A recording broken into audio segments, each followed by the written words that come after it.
दोस्तों, मैं फराज मलिक। महंगाई को लेकर मैंने अभी पिछली 3-4 दिनों में जो रिपोर्ट आपके सामने रखी है उसमें मैंने आप लोगों से एक बात कही थी कि अगर यूक्रेन और रशिया के बीच युद्ध शुरू होता है तो महंगाई बहुत ज्यादा बढ़ जाएगी और इसका असर हमारे देश के अंदर भी देखने को मिल सकता है।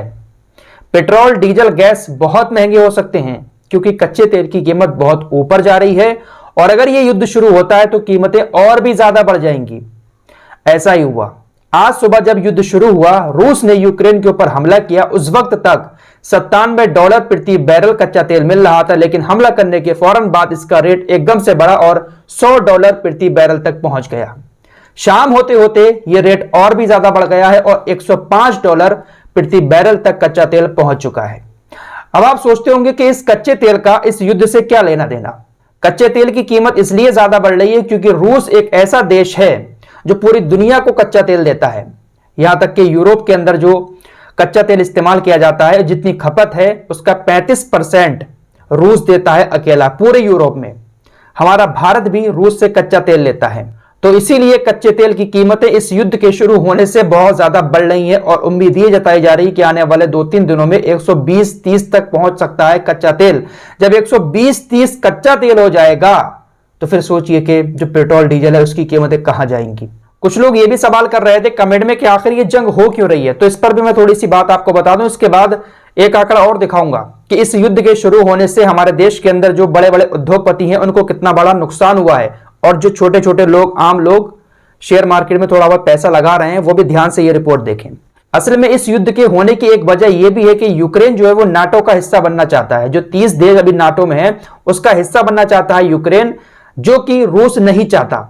रूस नहीं चाहता कि यूक्रेन नाटो का हिस्सा बने। अगर यूक्रेन नाटो का हिस्सा बन गया तो यूक्रेन की ताकत बढ़ जाएगी और नाटो की सेना जो है वो रूस की सीमा पर तैनात हो जाएगी। यही चीज नहीं चाहता है रूस, इसीलिए वो सत्ता परिवर्तन की मांग कर रहा है। क्योंकि इस वक्त जो राष्ट्रपति हैं यूक्रेन के, वो चाहते हैं, उनकी इच्छा है कि वो नाटो में शामिल हो जाएं। इसीलिए रूस चाहता है कि यूक्रेन के राष्ट्रपति हट जाएं और नाटो में शामिल ना हो। तो ये वजह है। इसके अलावा थोड़ी सी और जमीन वाला मामला भी है जिसको लेकर ये युद्ध छिड़ा हुआ है। फिलहाल इसी बीच पाकिस्तान के प्रधानमंत्री इमरान खान भी रूस के दौरे पर पहुंच गए। उन्होंने वहां पर जाकर एक अजीब बात कही है जिसके बाद उनकी काफी ज्यादा खिंचाई भी हो रही है। उन्होंने कहा कि बहुत अच्छा समय है जब मैं यहां पर आया हूं, मैं बहुत ज्यादा एक्साइटेड हूं, बहुत अच्छा समय है मेरा यहां पर आने का। आपको बता दें कि 23 साल में पहली बार कोई पाकिस्तान का प्रधानमंत्री रूस के दौरे पर गया है। साथ ही साथ खबर यह भी आ रही है कि आज रात हो सकता है कि प्रधानमंत्री नरेंद्र मोदी भी रूस के राष्ट्रपति व्लादिमीर पुतिन से फोन पर बात करें। तो क्या मोदी जी पुतिन को मना पाएंगे? कुछ लोग यह भी जानना चाह रहे थे कि भारत किसका साथ देगा इस जंग में, रशिया का या फिर यूक्रेन का। तो आपको बता दें कि अगर कभी साथ देने का नंबर आया भी तो भारत रशिया के साथ खड़ा हुआ नजर आएगा, क्योंकि संबंध अच्छे हैं और भारत कई बार रशिया का साथ दे भी चुका है। आइए अब आपको बताते हैं कि हमारे देश के अंदर कितना नुकसान हुआ है बड़े बड़े उद्योगपतियों को, क्योंकि इस युद्ध के शुरू होने के साथ ही शेयर मार्केट का बुरा हाल हो गया। मुकेश अंबानी को 21,820 करोड़ रुपए का नुकसान हुआ है। गौतम अडानी को 9,782 करोड़ रुपए का नुकसान हुआ है। इसके अलावा टॉप 10 जो उद्योगपति है उनकी लिस्ट में आपके सामने लगा देता हूं।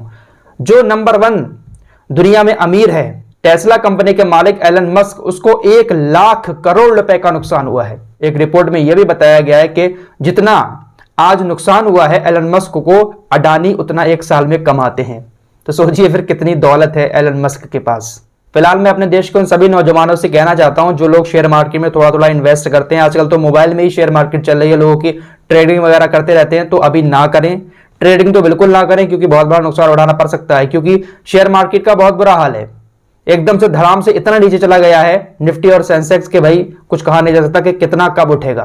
तो बहुत देखभाल के आप लोग इन्वेस्ट करें, वरना क्या फायदा, फालतू में आपका पैसा चला जाएगा, फंस जाएगा। ये बड़े बड़े उद्योगपति, इनको घाटा होता है, कोई दिक्कत नहीं, लेकिन अगर आपका नुकसान हो गया 10-20 हजार का तो आपका तो बहुत बड़ा नुकसान हो जाएगा। फिलहाल इस रिपोर्ट में इतना ही। कोई भी लेटेस्ट अपडेट आता है जो आपको बताने लायक होगा आपके सामने लेकर हाजिर हो जाऊंगा। मिलते हैं एक और नई वीडियो के साथ, तब तक के लिए अपना ख्याल रखिए।